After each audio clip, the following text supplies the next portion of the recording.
Hi everyone, welcome to pigeon education. ఈ వీడియోలో మనం ఏం చూద్దామంటే డిగ్రీ 4th సెమిస్టర్, అది కూడా తెలంగాణ స్టేట్ వాళ్ళకి సంబంధించినటువంటిది. ఇంగ్లీష్ ఎగ్జామ్లో భాగంగా మనం ఫస్ట్ ఉన్నటువంటి పోయం అయితే మనం ఈరోజు చూద్దాము. అది యాజ్ ఐ గ్రూ ఓల్డర్, నేను పెద్ద పెరిగే కొద్ది అని చెప్పేసి. ఈ పర్టికులర్ వీడియోలో నేను మీతో ఏం ఎక్స్ప్లెయిన్ చేస్తానంటే ఈ particular as I grew older అన్న పోయం గురించి కంప్లీట్గా A to Z ఎక్స్ప్లెయిన్ చేస్తా. దాంతోపాటు మనకి ఎగ్జామ్ పాయింట్ ఆఫ్ వ్యూలో క్వశ్చన్స్ వచ్చినప్పుడు వాటికి ఎట్లా ప్రిపేర్ చేయాలి, ఆన్సర్స్ ఎట్లా రాయాలి, ఎక్కువ స్కోర్ రావాలంటే అని చెప్పేసి అన్ని యాంగిల్స్లో అయితే ఈ వీడియోలో అయితే నేను మీతో మాట్లాడతాను. ఫస్ట్ వన్ వచ్చేసరికి as I grew older written by మనకి లాంగ్స్టన్ హ్యూగస్ అనే అతను అయితే రాసి. ఒక చిన్న విషయం మీతో నేను చెప్పాలనుకుంటుంది ఏంటంటే, ఎవరైతే మన పీజన్ ఎడ్యుకేషన్ ఛానల్ని సబ్స్క్రైబ్ చేసుకుంటారో సబ్స్క్రైబ్ చేసుకొని ఈ స్క్రీన్ మీద కనపడుతున్న నెంబర్కి మీ స్క్రీన్ షాట్ కనుక పెట్టినట్లయితే వాళ్ళకి ఒక 10 బుక్స్, ఇక్కడ మీకు స్క్రీన్ మీద ఏవైతే బుక్స్ కనిపిస్తున్నాయో ఇవన్నీ చాలా వాల్యుబుల్ బుక్స్. ఈ బుక్స్ అన్ని మీకు ఎలక్ట్రికల్ రూపంలో అంటే PDF రూపంలో అయితే ఫ్రీగా అయితే అందజేయడం అయితే జరుగుతుంది. ఈ బుక్స్ అన్ని మీరు చదివినట్లయితే మీకు ఫైనాన్షియల్ పరంగా ఒక ఐడియా వస్తుంది. అనేక రకాలుగా ఎట్లా ఫ్యూచర్లో ఉండాలనే లాట్ ఆఫ్ ఇన్ఫర్మేషన్ అయితే ఈ బుక్స్లో అయితే మీకు ఉంటుంది. ఈ బుక్స్ మొత్తం 2000 వర్త్ ఆఫ్ బుక్స్ అనేవి మీకు ఫ్రీగా అయితే మీకు అందించడం అయితే జరుగుతుంది. ఇది ఓన్లీ మన ఛానల్ సబ్స్క్రైబర్స్ కోసం మాత్రమే రాయడం అయితే జరిగింది. ఈ యొక్క పోయాన్ని రచించడం జరిగింది. కాకపోతే ఎప్పుడైనా గుర్తుపెట్టుకోండి, మనకి ఎగ్జామ్లో మంచి మార్క్స్ కనుక రావాలంటే మనం ఈ పోయమ్స్ ఆన్ పేపర్ మీద పెట్టేటప్పుడు ఎట్లా ఉండాలంటే, వాడు క్వశ్చన్ ఏ విధంగా అయినా అడగని నువ్వు రాసే ఫార్మాట్ అయితే ఒకటి ఉంటుంది. క్విక్గా ఆ ఫార్మాట్ అయితే ఎక్స్ప్లెయిన్ అయితే చేస్తాను. ఫస్ట్ ఏంటంటే, ఇది మనకి ఉన్నటువంటి పేపర్ బండిల్ ఏదైతే బుక్లెట్ కానీ ఎడిషనల్ సీట్స్ కానీ ఉంటాయి అనుకుంటే, ఇందులో అబౌట్ ద పోయట్ అని పెట్టేసి మీరు ఫస్ట్ ఆ పోయం ఎవరైతే రచించారో వాళ్ళ గురించి ఒక పారాగ్రాఫ్ అట్లా రాయాల్సి ఉంటుంది. ఆ తర్వాత నెక్స్ట్ వన్ వచ్చేసరికి అప్పుడు వాళ్ళు క్వశ్చన్ ఎగ్జామ్ పాయింట్ ఆఫ్ వ్యూలో మనకి ఈ పర్టికులర్ పోయం నుంచి వాళ్ళు ఏ క్వశ్చన్ అయితే అడిగినారో దానికి బ్రీఫ్ ఎక్స్ప్లెనేషన్ అయితే ఇచ్చుకుంటూ వెళ్ళిపోయి సరిపోతుంది. అండ్ నథింగ్ బట్ ఇది ఎక్స్ప్లెనేషన్ అన్నట్టు. ఆ తర్వాత లాస్ట్లో కన్క్లూజన్ పెట్టేసి ఆ క్వశ్చన్కి రిలేటెడ్గా ఒక 1 పారాగ్రాఫ్ నువ్వేమన్నా సొంతంగా చెప్పాలనుకుంటే ఏమన్నా అక్కడైనా కన్క్లూజన్ రాయొచ్చు. అట్లా కాకుండా నీకేం అర్థమైంది, లేకపోతే దానివల్ల సమాజానికి ఏ విధంగా ఉపయోగం పడుతుంది, ఇట్లాగా కొన్ని యాంగిల్స్ గురించి నువ్వు ఒక లాస్ట్ 1 పారాగ్రాఫ్ అయితే కన్క్లూజన్ పెట్టి అయితే రాయొచ్చు. ఈ ఫార్మాట్ కనుక నువ్వు ఫాలో ఈ ఎగ్జామ్లో రాసినట్లయితే నీకు ఏంటంటే first looks feel and good. మనం చూసినప్పుడు ఎవరైతే ఎగ్జామ్ పేపర్ కరెక్షన్ చేస్తారో వాళ్ళకి బాగా కనిపిస్తుంది. అందుకని చెప్పేసి వాళ్ళు ఎక్కువ స్కోర్ అయితే ఇవ్వడానికి అయితే అవకాశం ఉంటుంది. నా సజెషన్ నేను ఫస్ట్ నుంచి కూడా అయితే ఈ విధంగా అయితే ఆన్సర్ షీట్ని అయితే పెట్టుకోమని అయితే సజెస్ట్ చేస్తాను. ఫస్ట్ ఏంటంటే, ఇప్పుడు మనం నేర్చుకుంటుంది పోయం కాబట్టి అబౌట్ ద పోయిట్ అని పెట్టేసి పోయిట్ గురించి రాస్తాము. అట్లా కాకుండా ఏమన్నా లెసన్ కానీ ఏమన్నా డ్రామాటికల్గా అట్లా అయితే అబౌట్ ద ఆథర్ అని పెట్టేసి రాస్తాము. ఓన్లీ పోయమ్స్కి మాత్రమే అబౌట్ ద పోయిట్ అని పెట్టాలి. రెస్ట్ ఆఫ్ మిగిలిన వాటికి ఏమన్నా లెసన్స్ ఇట్లా ఉన్నటువంటి వాటికేమో అబౌట్ ద ఆథర్ అని పెట్టేసి అయితే రాయండి. ఇంకా తర్వాత నెక్స్ట్ వన్ వచ్చేసరికి ఎక్స్ప్లెనేషన్, కన్క్లూజన్ బాగుంటుంది. ఇప్పుడు మనం ఈ యాజ్ ఐ గ్రూ ఓల్డర్ ఈ పోయంలో కనుక మనం పోయట్ గురించి ఎలా రాయాలి అని చూసుకున్నట్లయితే, ఫస్ట్ ఇది నేను నా సొంతంగా రాసింది. ఎప్పుడైనా గుర్తుపెట్టుకోండి, స్పెసిఫిక్ ఇదే డిటర్మినిక్ ఆన్సర్ అని చెప్పేసి అయితే ఏది ఉండదు. నేను దాన్ని సజెస్ట్ కూడా అయితే చేయను మీకు. ఎందుకంటే నేను ఇప్పుడు ఈ పోయం మీకు ఎక్స్ప్లెయిన్ చేసినప్పుడు 10 మంది డిఫరెంట్ స్టూడెంట్స్ మన క్లాస్లో ఉంటే 10 మందికి ఒకేలా అయితే అర్థం కావు. వాళ్ళ వే ఆఫ్ థింకింగ్ని బట్టి వాళ్ళు మనం ఇక్కడ వాడే పదాలను అవన్నీ డిఫరెంట్గా అయితే అర్థమవుతాయి. కానీ నువ్వు అడిగిన క్వశ్చన్కి ఆన్సర్ అనేది ఎట్లా కరెక్ట్ చేస్తారంటే, అడిగిన క్వశ్చన్కి నీ ఆన్సర్ అనేది ఎంత రిలవెంట్గా ఉంది క్లియర్గా అర్థం చేసుకోండి. ఇప్పుడు ఏదైనా ఒక క్వశ్చన్ అడిగినప్పుడు నువ్వు ఇచ్చేటువంటి సమాధానం ఆ క్వశ్చన్కి ఎంత రిలవెంట్గా ఉంది అన్న దాన్ని బట్టి మీ ఎగ్జామ్ పేపర్ అయితే కరెక్షన్ చేస్తారు. స్కోర్స్ కూడా అలానే వస్తాయి. అంతేగాని ఏదో ఒక ఎక్స్ అనే పబ్లికేషన్స్ బుక్ వాళ్ళు ఈ ఆన్సర్ ప్రింట్ చేసిండ్రు, యాజ్ ఇట్ ఈజ్ మనం అదే కనుక చదివి వెళ్ళి రాయాలి, ఆ ఉన్న ఎక్కడ దా ఉంటే దానే రాయాలి, ఆఫ్ ఉంటే ఆఫ్ రాయాలంటే కొంతమంది ఇప్పటికి కూడా మైట్ బి మిస్టేక్స్ చేస్తుంటారు. అట్లా చదువుకొని అవే బట్టి పడుతూ ఉంటారు. అట్లాంటి తప్పు అయితే ఎవరు చేయొద్దు. నా సజెషన్ ఏంటంటే, స్ట్రైట్ ఫార్వర్డ్గా క్వశ్చన్ ఏం అడిగినరు, అక్కడ లెసన్ నువ్వేం నేర్చుకున్నావో, పోయం కానీ ఏమైతే నువ్వు అర్థం చేసుకున్నావో దానికి కంపేర్ చేసుకొని నువ్వేమైతే ఆన్ పేపర్ మీద పెట్టాలనుకున్నావో దాని వరకు రాయండి, సరిపోతుంది. మంచి మార్క్స్ అయితే వస్తుంది. అంతేగాని బుక్లో ఉన్నట్టు యాస్టీస్ రాయాలని ఎప్పుడు ప్రయత్నం చేయొద్దు. మీ ఓన్గా రాయడానికి అయితే నేర్చుకోండి. ఇప్పుడు మనం పోయట్ గురించి చూసుకుందాము. లాంగ్స్టన్ యూజెస్ ఎవరైతే మన యొక్క పోయట్ ఉన్నారో యాజ్ ఐ గ్రూ ఓల్డర్ అని చెప్పేసి, వాజ్ బార్న్ ఆన్, తను ఎప్పుడు పుట్టిందంటే 1902లో పుట్టిండు. అలానే తను డైడ్ ఇన్ 1967లో అయితే తను మరణించడం అయితే జరిగింది. హీ వాజ్ తను ఆఫ్రికన్ పోయిట్. ఇక్కడ అంటే ఏ కంట్రీకి సంబంధించిన పోయిట్ అంటే తను పోయిట్, ఆఫ్రికన్ పోయిట్. తను పోయిటే కాకుండా తను అంటే పోయమ్స్ అంటేనేమో ఇట్లా రాసేటువంటి వాటిని మనం పోయమ్స్ అంటాము, అట్లా కాకుండా ఏమన్నా కథలు లెక్క చెప్పే వాటిని స్టోరీస్ అంటాము. ఇట్లాగా తను ఓన్లీ పోయిటే కాకుండా ఇంకా అనేక నోవెల్స్ రాసిండ్రు, దానికని తనని నోవెలిస్ట్ అన్నారు. తర్వాత అనేక స్టోరీస్ చెప్పిండు స్టోరీ రైటర్గా, దాంతోపాటు ప్లే రైటర్గా కూడా. అంటే ఇంతకుముందు ప్లే రైటర్ ఏంటంటే పాతకాలంలో ఈ ఏజ్లో పర్టికులర్గా ఈ ఏజ్ టైం పీరియడ్లో మొత్తం డ్రామా జరిగేది. అంటే ఒక స్టేజ్ పైన ఏదైనా ఒకరు చెప్పాలనుకున్నప్పుడు మన తెలుగులో మాట్లాడుకోవాలంటే హరిశ్చంద్ర నాటకాలు అని చెప్పేసి వీధి నాటకాలు అంటాం కదా, సేమ్ అట్లా ఉండేది. దానికి ఒక స్క్రిప్ట్ కావాలి, దాన్ని అంటే తోలుబొమ్మలు ఆడించడం ఇట్లా అంటాం కదా, సేమ్ అదే విధంగా దాన్ని మనం ప్లే రైటర్ అంటాము. ఇట్లాగా తను వీటిలలో కూడా తనైతే వర్క్ చేసిండు. తర్వాత నెక్స్ట్ వన్ వచ్చేసరికి he return the first book of poetry. తను ఫస్ట్ రాసినటువంటి పోయట్రీ బుక్ ఏంటంటే ద వెరీ బ్లూస్. క్లియర్ గుర్తుపెట్టుకోండి. ఇంకొకటి, నేను ఇక్కడ ఏవైతే కీవర్డ్స్ అని చెప్పేసి కొన్ని మీకు మెన్షన్ చేస్తానో ఆ పర్టికులర్ పదాలు అవి మాత్రం మీరు ఆ పదాలు అక్కడ ఎగ్జామ్ పేపర్లో యూజ్ చేస్తే మీ మీద పాజిటివ్ ఇంప్రెషన్ అయితే వస్తుంది, మీకు మంచి స్కోర్స్ అయితే వస్తుంది. ఇట్లాంటి వాటిని మనం కీవర్డ్స్ అంటాము. లెట్స్ ఇక్కడ మనం చూసుకున్నట్లయితే డార్క్నెస్ ఉంది, దాని క్లియర్ ఎక్స్ప్లెనేషన్ నేను తవా చెప్తాను. ఇక్కడ ద వెరీ బ్లూస్ ఇది ఒక కీవర్డ్. ఇట్లా మనం రాంగ్ రాయడానికి ఉండదు. కీవర్డ్స్ అంటే యాజ్ టీజ్ ఆ వర్డ్స్ ఉన్నాయో అవే వర్డ్స్ మనం ఎగ్జామ్ పేపర్లో అయితే పెట్టాలి, వాటిని మనం కీవర్డ్స్ అంటాము. ఇంకా దాంతోపాటు తను ఏం చేసిందంటే హీ ఫైట్స్ ఫర్ ఈక్వాలిటీ, సమానత్వానికి తను ఎక్కువ అయితే తన పోరాటం అయితే చేసింది. ఎందుకంటే అమెరికాలో ఆఫ్రికాలో ఈ particular year of time period ఏంటంటే ఎక్కువ ఇన్ఈక్వాలిటీ ఉండేది. అంటే తెల్లవాళ్ళు నల్లవాళ్ళు అని చెప్పేసి ఒక వ్యతిరేకత ఉండేది. ఎప్పుడు కూడా తెల్లవాళ్ళు యొక్క నల్లవాళ్ళ పైన వాళ్ళ పెద్ద చేయి ఉన్నట్టు చూపించి వాళ్ళ చేత పనులు చేయించుకోవడం ఇట్లా చాలా ఉండేవి. వాళ్ళ దగ్గర ఈక్వాలిటీ అయితే ఉండదు. కానీ ఈయన ఈక్వాలిటీ కోసం అయితే పోరాటం అయితే చేసిండు. అండ్ దాంతో అది కాకుండా ఇంకా టు రెడ్యూస్ రేసిజం. అదే రేసిజం అంటే దాన్నే ఇంగ్లీష్లో ఇది ఒక కీవర్డ్. రేసిజం అంటే ఏంటంటే బ్లాక్ వైట్ అనే ఇట్లా పార్షాలిటీ ఉండటము. మన భాషలో చెప్పుకోవాలైతే మన దగ్గర పేద ధనిక వర్గాలు అని చెప్తాం కదా, ఇట్లాగా ఒకరిని తేడా చూపించుకోవడము, వ్యత్యాసం చూపించుకోవడమే ఇట్లాగా నల్లవాళ్ళు తెల్లవాళ్ళు అని చెప్పేసి దాన్ని మనం రేసిజం అంటాము. మోర్ ఓవర్ ఇంకా he contributed to Harlem renaissance of 1920s అనే ఇది ఒక కీవర్డ్. ఇక్కడ అమెరికాలో ఉన్నటువంటి జరుగుతున్న సభలు ఇట్లాంటి వాటిలో కూడా తన కాంట్రిబ్యూషన్ అయితే తను ఇవ్వడం అయితే జరిగింది. జస్ట్ సింపుల్ ఇప్పుడు నేను నీకు ఏవైతే ఇక్కడ 5 to 6 సెంటెన్సెస్ చెప్పానో ఆ 5 to 6 సెంటెన్సెస్ కలిపి ఒక పారాగ్రాఫ్గా నీట్గా రాస్తే ఇదే మనకి అబౌట్ ద పోయిట్ అయితే అయిపోతుంది. దీనికి నీకు లెట్స్ సే ఒక 5 మార్క్స్ క్వశ్చన్ అనుకుంటే 1.5 మార్క్ కానీ 2 మార్క్స్ కానీ ఇక్కడ నుంచి అయితే వస్తుంది. అట్లా కాకుండా ఒక 10 మార్క్స్ క్వశ్చన్ అయితే 3 మార్క్స్ అట్లాగా ఓన్లీ నువ్వు అబౌట్ ద పోయిట్ గురించి క్లియర్గా నీట్గా మిస్టేక్స్ లేకుండా రాస్తే ఇన్ని మార్క్స్ అయితే వస్తుంది. అందుకని నేను ఇంత క్లియర్గా చెప్తున్నా. ఇదనే కాదు, మీరు ఏం చదువుకుంటున్నా కానీ ఇంగ్లీష్లో about the poet, about the author అని చెప్పేసి ఇవి రెండు అయితే చాలా ఇంపార్టెంట్. క్లియర్గా అయితే చూసుకోండి. ఇప్పుడు మనం పోయంలోకి వద్దాము.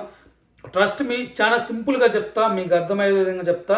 దీంట్లో పాటు ఎంత అయిపోయిన తర్వాత లాస్ట్లో ఎగ్జామ్ పాయింట్ ఆఫ్ వ్యూలో ఎలా రాయాలి ఏంటని చాలా సింప్లిఫై వర్షన్లో అయితే మీకు ఎక్స్ప్లెయిన్ అయితే చేస్తాను ఈ పోయము.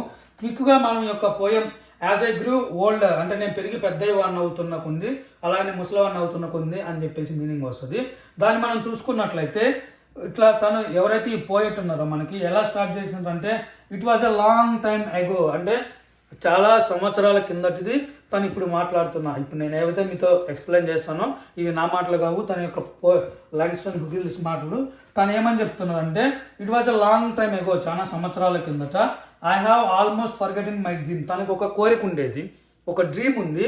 ఆల్మోస్ట్ అంటే తను అది అనేక రీజన్స్ వల్ల అది మర్చిపోయినంత పని అయింది ఆ డ్రీమ్ అని చెప్పేసి. But it was there then అంటే కానీ ఒకనొకప్పుడు బలంగా ఉండేది ఆ డ్రీమ్ అని చెప్తున్నాడు. ఆ తర్వాత ఇన్ఫెంట్ ఆఫ్ అదే ఎక్కడుంది, తను నా కళ్ళ ముందే నా కోరిక అనేది బలంగా ఉంది, కానీ అది ఇప్పుడు కాదు చాలా సంవత్సరాల కిందట అనేసి అది యొక్క first 4 lines meaning.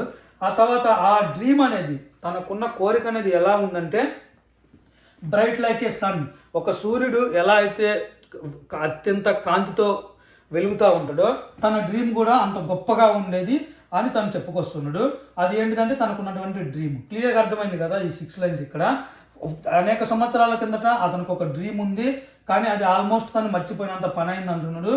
But it was there then, అంటే ఒకనొకప్పుడు ఇది బలంగా ఉంది. ఇన్ఫెంట్ ఆఫ్ మీ నా కళ్ళ ముందు ఉంది, బ్రైట్ లైక్ ఏ సన్ నా కళ్ళ ముందు కూడా ఎలా ఉందంటే ప్రతి క్షణము కూడా ఒక సూర్యుడు ఎంత ప్రకాశవంతంగా అయితే వెలుగునిస్తాడో నా కోరిక నా డ్రీమ్ కూడా అంతే విధంగా బలంగా ఉందని చెప్తున్నాడు. అది నెక్స్ట్ వన్ వచ్చేసరికి అండ్ దెన్ ఆ తర్వాత నుంచి ఎప్పుడైతే ఈ కన్వర్జేషన్ అయిన తర్వాత నుంచి ద వాల్ రోజ్, ఇక్కడ రోజ్ అంటే మెల్లగా పెరగటము, మనకి వెబ్ ఫార్మ్స్ ఉంటాయి కదా అందులోది ఇది. ఒక గోడ అనేది పుట్టుకైతే ఒక గోడ అయితే జన్మించింది అంటుండ్రు. ద వాల్ రోజ్, అప్పుడే ఒక గోడ పుట్టింది. ద రోజ్ స్లోలీ, ఎలా అంటే అది మెల్లగా పెరిగి ఇంకా పెరిగి స్లోలీ మెల్లగా కొద్దిగా ఆ గోడ అనేది పెరుగుతూ ఉంది. బిట్వీన్ ఎవరెవరికి మధ్య, మీ అండ్ మై డ్రీమ్. ఇక్కడ మీరు క్లియర్గా పోయెట్ యొక్క వేదన మీరు అర్థం చేసుకోవాలంటే ఎట్లా అర్థం చేసుకోవాలంటే ఇక్కడ వాల్ అనేది ఏంటంటే రేసిజం అన్నట్లు. ఇందాక ఏదైతే మనం మాట్లాడుకున్న రేసిజం ఉందో, నల్లవాళ్ళు తెల్లవాళ్ళు అని చెప్పేసి ఒక డిఫరెన్సెస్ ఉందో, పార్షియాలిటీ ఉందో, దాన్ని వాల్ అన్నారు. అది పెరుగుతా వచ్చింది, పెద్దగా మెల్లగా పెద్ద గోడ అయిపోయింది. అంటే అది ఆ ప్రాబ్లం అనేది సాల్వ్ చేయలేనంత పెద్దగా అయితే అయిపోయింది. ఎవరెవరికి మధ్య, between me and my dream. తన డ్రీమ్ ఏంటిదంటే మనం ఇనిషియల్గా మాట్లాడుకున్నాం కదా, ఆ యొక్క నల్లవాళ్ళు తెల్లవాళ్ళు అనే డిఫరెన్స్ పోవాలి, సమానత్వం కోసం ప్రయత్నం చేయాలని చెప్పేసి అది తన డ్రీము. తన ఆశయానికి మధ్య ఒక గోడ అయితే పుట్టింది అంటున్నాడు. ఆ గోడే రేసిజం అని చెప్పి అయితే తను ఎక్స్ప్లెయిన్ చేయడం జరుగుతుంది ఇక్కడ. తర్వాత రోజ్ అంటే అది ఎంతవరకు పెరిగిందంటే ఇక్కడ ఈ రేసిజం అనేది ఎంతవరకు పెరిగిందంటే ఇట్ టచ్డ్ ద స్కై. మనకి ఏదైతే ఆకాశం ఉంటుందో, అంటే మనం అందరం కదా ఆకాశం అంతా ఎత్తుకు ఎదగాలంటే టాప్ నాచ్ ఇంక నువ్వే ఎత్తులో ఉండాలన్నట్టు, ఇక్కడ కూడా తనకున్నటువంటి డ్రీము కాస్త పోతా కూడా దాని మధ్యలో తనకున్నటువంటి డ్రీమ్కి తనకి మధ్యలో రేసిజం అనేటువంటి గోడ అది ఎంతలా పెరిగిందంటే until it touch the sky, అది ఏదైతే పైన ఉన్నటువంటి ఆకాశాన్ని అందుకుంది అంత విధంగా అయితే అది పెరిగింది. ఏంటి ద వాల్ నథింగ్ బట్ అక్కడ ఉన్నటువంటి రేసిజం కానీ పార్షియాలిటీస్ కానీ నల్ల తెల్ల అనే జాతుల డిఫరెన్స్ ఇవన్నీ కలిపి the wall. I am black, అంటే తను నల్లవారు. ఎవరైతే ఇప్పుడు ఇక్కడ రాస్తున్నటువంటి పోయెట్ ఉన్నారో తను నల్లవారు. ఐ లై డౌన్ అంటే పడుకోవటం, ఇట్లా లై డౌన్ అంటే ఇట్లాగా పడుకోవటము. ఇన్ ద షాడో అంటే ఏంటంటే ఇప్పుడు మీకు సింపుల్గా ఇక్కడ ఎక్స్ప్లెయిన్ చేసే ప్రయత్నం చేస్తాను. ఇది మీరు స్కై అనుకోండి, తనేమో ఇక్కడ ఉన్నాడు, ఇది ఇక్కడ ఎవరైతే పోయెట్ ఇక్కడ ఉన్నారు ఇది స్కై అనుకుంటే, స్కై మనం ఏమనుకున్నాం, స్కైకి అట్లానే పోయెట్కి తన డ్రీమ్ నథింగ్ బట్ తనకున్నటువంటి డ్రీమ్ మధ్యలో ఒక వాల్ అయితే పెరిగింది. ఈ వాలే రేసిజం ఏదైనా కానీ.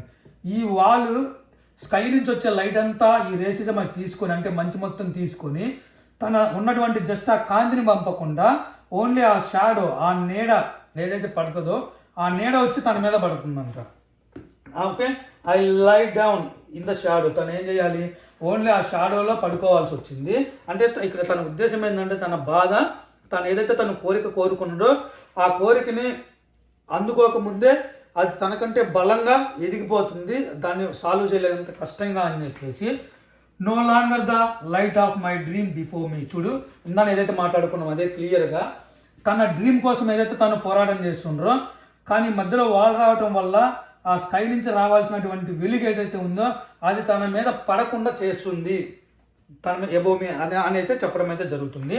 తర్వాత ఓన్లీ ద థిక్ వాల్, ఇది ఏం చేస్తుంది, ఈ వాల్ కూడా పెరగటం కూడా ఎట్లా పెరుగుతుందంటే పెద్దగా పెరుగుతుంది ఇన్ ద సెన్స్ అంటే అది పెరిగే కొన్ని దాని సైజ్ అయితే తిక్కర్ అవుతుంది, అంటే పెద్దగా అవుతుంది. థిక్ అవ్వడం వల్ల ఏంటంటే రేసిజం అనేది అంతగా ఎక్కువ అయిపోతుంది రోజుకి అని యొక్క రైటర్ మీనింగ్, అక్కడ పోయెట్ మీనింగ్ అది. ఓన్లీ ద థిక్ వాల్, అది ఓన్లీ ద షాడో, తనకి ఏదైతే వస్తుందో ఓన్లీ షాడో మాత్రమే వస్తుంది, కానీ సూర్యుని నుంచి వచ్చేటువంటి ఆ వెలుగు ఏదైతే ఉందో అదైతే రావట్లేదు. మై హ్యాండ్స్ నా చేతులు, మై డార్క్ హ్యాండ్స్ నా నల్లని చేతులు, అంటే ఏది తను రైటర్ చెప్తున్నాడు, నా చేతులు, నా నల్లగా ఉన్నటువంటి చేతులు బ్రేక్ టు ద వాల్. ఏమనుకుంటున్నాయి అంటే కోపంతో ఆ గోడ ఏదైతే ఉందో ఆ గోడని బద్దలు కొట్టాలనుకుంటున్నాడు తన నల్లని చేతులతో. అంటే దాని ఉద్దేశం ఏంటంటే ఇక్కడ నల్లని అంటే కలర్ అని కాదు, అక్కడ రేసిజం ఏదైతే అప్పట్లో ఎక్కువగా ఉన్నటువంటి తెల్లవాళ్ళకి నల్లవాళ్ళకి వ్యత్యాసము, వెట్టి చాకిరి ఇట్లాంటి అంటాం కదా, వీటన్నిటిని తనకు ఉన్నటువంటి ఆవేశంతో పగలగొట్టాలనుకుంటున్నాడు. అదే తను చెబుతున్నాడు, నా చేతులు అలా అనుకుంటున్నవి, my dark hands break through the wall. ఈ యొక్క గోడ నుంచి ఏదైతే ఉందో దాని నుంచి ఇట్లా దూసుకొని పోయి అక్కడ ఉన్నటువంటి సూర్యుని నుంచి వచ్చేటువంటి స్కై నుంచి వస్తున్నటువంటి ఏదైతే పక్కన వెలుగైతే వీళ్ళందరి మీద పడాలి ఈక్వాలిటీ కోసం అని చెప్పేసి ఇక్కడ మీనింగ్. తర్వాత ఫైండ్ మై డ్రీమ్, తను కనుక్కున్నాడు. హెల్ప్ మీ, ఇంకా ఇక్కడ ఒక 3-4 లైన్స్ ఉంది, నాకు ఇక్కడ బోర్డు సరిపోలేదు, నేను మళ్ళీ రాస్తాను. అది హెల్ప్ మీ అంటే ఇక్కడ తను ఒక రైటర్ అడుగుతున్నాడు, help me to shutter this darkness. ఇక్కడ అంటే డార్క్నెస్ అన్నా కానీ ఇక్కడ అదే, అక్కడ ఏవైతే తను పోరాటం చేస్తుండో రేసిజం కోసం కానీ జాతుల కోసం కానీ వీటన్నిటి కోసం నాకు మీరు సాయం చేయండి. అందరం తలా ఒక చెయ్యేసి కలిసి ఇక్కడ ఉన్నటువంటి డార్క్నెస్ని, అంటే ఇక్కడ ఉన్నటువంటి బ్లాక్ అండ్ వైట్ పార్షియాలిటీని, రేసిజాన్ని అన్నిటినీ నిర్మూలన చేద్దాము అని చెప్పేసి అయితే తను ఇక్కడైతే అడుగుతున్నాడు. ఇంకా ఇప్పుడు నెక్స్ట్ మనకు ఉన్నటువంటి 4-5 లైన్లు మిగిలినవి పోయంలో, అది చూసుకున్న తర్వాత ఎగ్జామ్ పాయింట్ ఆఫ్ వ్యూలో క్వశ్చన్స్ అడిగితే వాటికి ఎట్లా ఆన్సర్ చేయాలి ఏంటనేది బ్రీఫ్గా అయితే ఒక 2 minutes అయితే చూద్దాము. ఇంకా నెక్స్ట్ మనం కంటిన్యూషన్ చూసుకున్నట్లయితే help me to shutter this darkness, మీరందరూ నాకు హెల్ప్ చేయండి ఏదైతే ఈ యొక్క రేసిజం కానీ ఈ తేడాలు, వర్ణాలు, విభేదాలు ఏమన్నీ ఉన్నాయో వాటన్నిటిని పోగొట్టడానికి. డార్క్నెస్ అనేది చాలా మంచి కీవర్డ్, ఖచ్చితంగా గుర్తుపెట్టుకోండి. ఎలా హెల్ప్ చేయమంటుందంటే టు స్మాష్ దిస్ నైట్, కేవలం ఈ రాత్రికి రాత్రే దాన్ని స్మాష్ చేయాలి. అంటే ఇంకా రేసిజం అనేది ఆ నల్ల తెల్ల వర్గాలు ఇట్లా విభేదాలు తేడాలు అనేవి అసలుకి ఉండకూడదు. అంటే దాని ఉద్దేశం ఏంటంటే ఓవర్ నైట్లో చేయమని కాదు, మనంతా కలిసి as much as soon possible, ఎంత తొందరగా అయితే అంత తొందరగా దాన్ని నిర్మూలించాలి. మీరు నాకు అలా హెల్ప్ చేయండి అని అడుగుతుంటారు. తర్వాత టు బ్రేక్ దిస్ షాడో, దానితో పాటు ఏంటంటే మనం ఇక్కడ మాట్లాడుకున్నాం కదా, ఈ గోడ నుంచి వచ్చేటువంటి షాడో ఏదైతే ఉందో ఆ షాడోని బ్రేక్ చేయాలి. అంటే ఎప్పుడైతే మనం షాడోని బ్రేక్ చేస్తామో ఆటోమేటిక్గా పక్కనే సన్ ద్వారా వస్తున్నటువంటి లైటింగ్ అయితే వస్తుంది అని తన ఉద్దేశం. Next into thousands of lights off Sons, ఏదైతే కొన్ని వేల లైట్స్ కాంతి ఎట్లా ఉంటుందో సూర్యుని నుంచి వచ్చేటువంటి కాంతి, ఆ కాంతి మన మీద పట్టడానికి into thousands of willing dreams, అంటే కొన్ని వేల కొత్త ఆశయాలు పుట్టుకొని రావడానికి. అది కూడా ఎట్లాంటి ఆశయాలంటే ఆ సూర్యులాగా ప్రకాశింపజేసేటువంటి ఆశయాలు అనేవి పుట్టుకు రావాలంటే ఇక్కడ ఎవరైతే ఈ యొక్క రేసిజంలో నలిగిపోతున్నారో వీళ్ళంతా బయటికి రావాలి, వచ్చి వాళ్ళకున్నటువంటి కళలు, వాళ్ళకున్నటువంటి డ్రీమ్స్ వాళ్ళు కూడా ఫుల్ఫిల్ చేసుకోవాలి. దాని అందరి కోసం ఇదంతా జరగాలంటే నాకు మీ సాయం కావాలని చెప్పేసి ఇక్కడ ఈ రైటర్ అయితే ఎవరైతే ఈ పోయిట్ ఉన్నారో లైన్స్ట్రాంగ్ హ్యూగెస్ అనే తను ఈ విధంగా అయితే పోయంని అయితే ముగించడం జరిగింది. ఇది అర్థం చేసుకుంటే చాలా బెస్ట్ పోయం. మనకి ఒకనొక కాలంలో ఇప్పుడు అంతగా లేదు కానీ ఆఫ్రికా, అమెరికా ఇట్లా కొన్ని దేశాలలో ఒకనొకప్పుడు ఇది చాలా అంటే చాలా పెద్ద ఇష్యూ. దానివల్ల అనేక మంది ఇబ్బందులు పడ్డ, అనేక మంది మరణించారు, ఇట్లా చాలా యుద్ధాలు కూడా జరిగినవి వీటి కోసం. ఓకే, ఇది ఇప్పుడు ఏదేమైనప్పటికీ మన లెసన్ అయితే ఇది. ఐ హోప్ ప్రతి ఒక్క స్టూడెంట్కి బాగా అర్థమైంది అనుకుంటా. కాకపోతే ఇప్పుడు నేను 1 minute ఏం మాట్లాడతానంటే ఈ పర్టికులర్ లెసన్ నుంచి మనకి ఏమైనా క్వశ్చన్స్ వచ్చినప్పుడు ఎలా రాయాలి, ఎట్లా కొంచెం బ్రీఫ్గా అయితే ఎక్స్ప్లెయిన్ అయితే చేస్తాను. ఎప్పుడేం గుర్తుపెట్టుకోండి, ఇదేనే కాదు నేను ఇప్పుడు చెప్పే ప్రాసెస్ ప్రతి ఎగ్జామ్లో ప్రతి సబ్జెక్ట్ కూడా మీకు అప్లికబుల్ అయితే అవుతుంది. ఏదైనా క్వశ్చన్ దీని నుంచి అడిగినప్పుడు ఫస్ట్ ఖచ్చితంగా 1-2 సార్లు క్వశ్చన్ చదవండి, ఇదే లెసన్ నుంచి అడిగినరా, ఇదే పోయం నుంచి అడిగినరా లేదని కన్ఫర్మ్ చేసుకోండి. వన్స్ కన్ఫర్మేషన్ అయిన తర్వాత లెసన్ నేము, తర్వాత పోయిట్ పేరు రాయండి, ఆ తర్వాత అబౌట్ ద పోయిట్ అని పెట్టేసి పోయిట్ గురించి రాయండి ఒక 1 paragraphలో బ్రీఫ్గా. ఆ తర్వాత ఇక్కడ మీకు కొన్ని కీవర్డ్స్ ఉన్నవి, డార్క్నెస్ ఒకటి, ఆ తర్వాతనే ఇంకొకటి ఇదేంటిది ఈ వాల్ ఒకటి, వాల్, డార్క్నెస్, తర్వాత స్కై, ఇంకా దాంతోపాటు మనం ఇందాక మాట్లాడుకున్నట్టు ఏదైతే ఇది రేసిజము, ఇవన్నీ ఉన్నాయో ఒక 5-6 కీవర్డ్స్ ఉన్నవి. ఈ 5-6 కీవర్డ్స్ అనేవి మస్ట్ అండ్ షుడ్. నువ్వు అవైతే యాస్టీస్ అయితే ఎగ్జామ్ పేపర్లో పెట్టండి. అప్పుడు మీకు ఏంటంటే చూసినామంటే ఎక్కువ మార్క్స్ అయితే ఇవ్వడానికి అయితే అవకాశం ఉంటుంది. ఇంకొకటి, బై మిస్టేక్ ఇన్ కేసు ఏదైనా క్వశ్చన్ మీకు అర్థం కాకపోతే కానీ మీకు తెలుసు అది ఈ యొక్క యాజ్ ఏ గ్రూప్ ఓల్డ్ ఈ లెసన్లో నుంచి వచ్చింది, కానీ పర్టికులర్ అడిగినటువంటి క్వశ్చన్కి ఆన్సర్ తెలియకపోతే ఎప్పుడు కూడా మీరు ఎగ్జామ్ పేపర్లో తెలియనటువంటి వాడికి యాస్టీస్ తెలియదని చెప్పేసి వదిలేసి అయితే రావద్దు. ప్లీజ్ లిసన్ మీ. ఏనండి, ఎందుకు వదిలేయద్దంటే మీకు ఎగ్జామ్ పేపర్లో స్కోర్స్ అనేవి ఎట్లా ఇస్తారంటే నువ్వు రాసినటువంటి క్వశ్చన్ మొత్తానికి కలిపి స్కోర్స్ ఇవ్వరు. నువ్వు రాసిన క్వశ్చన్లో అబౌట్ ద ఆధార్ గురించి రాసే లెట్స్ జస్ట్ ఎగ్జాంపుల్ చెప్తున్నా, ఒక 5 మార్క్స్ కానీ ఇమాజిన్ చేసుకుంటే ఒక 2 మార్కులు ఈ అబౌట్ ద పోయిట్ గురించి రాసినందుకు, ఆ తర్వాత కంటెంట్ మెయిన్ కంటెంట్ ఏదైతే వాడు అడిగిన క్వశ్చన్ నువ్వు ఎక్స్ప్లెయిన్ చేసినందుకు దానికి ఒక 2 మార్క్స్, తర్వాత కన్క్లూజన్ కానీ ఇంక ఇట్లా ఏమైనా ఎక్సైజ్ రాసినందుకు 1 మార్క్. ఈ విధంగా కలుపుకొని నీకు 5 మార్క్స్ అవుతాయి. కానీ నువ్వు రాసినటువంటి క్వశ్చన్కి ఓవరాల్గా 5 మార్క్స్ అయితే ఎక్కడ కూడా ఇవ్వరు. అందుకని చెప్పేసి నేను ఎంత క్లియర్గా చెప్తున్నా. మీకు రానప్పటికీ కూడా అబౌట్ ద ఆధార్ గురించి చదువుకుంటారు కాబట్టి అది రాసేసి రండి. క్వశ్చన్ మీకు ఎంతైతే అర్థమైందో అది రాయండి. తర్వాత ఎక్స్ప్లెనేషన్ మీ ఓన్కి కానీ మీకు నచ్చిన విధంగా రాయండి. కన్క్లూజన్. ఇన్ కేస్ మీకు అసలు మిడిల్లో క్వశ్చన్ అర్థం కాకపోతే ఇక్కడ ఏదైతే తను మేజర్ ఓవరాల్ కాన్సెప్ట్ ఏంటిది, రేసిజం పోవాలి, అందరికీ ఒకే వెలుగు ఉండాలి, అందరి కళలు సాకారం అవ్వాలి, ఈ నల్ల తెల్ల అనేటువంటి వర్గ విభేదాలు ఉండకూడదు అని చెప్పేసి తను అది కదా మెయిన్ కాన్సెప్ట్. సేమ్ అదే కాన్సెప్ట్ని ఆ కంటెంట్లో అయితే పెట్టేసేయండి. ఒక 1-2 పారాగ్రాఫ్స్లో సరిపోతుంది, మీకు మంచి స్కోర్స్ అయితే వస్తుంది. ఇది ఫ్రెండ్స్ ఓవరాల్గా వీడియో అయితే నచ్చితే తప్పకుండా సబ్స్క్రైబ్ చేసుకోండి, దాంతోపాటు లైక్ అయితే చేయండి వీడియోకి. Thanks for watching pigeon education. This is Ganesh signing off. Bye bye, see you in the next video.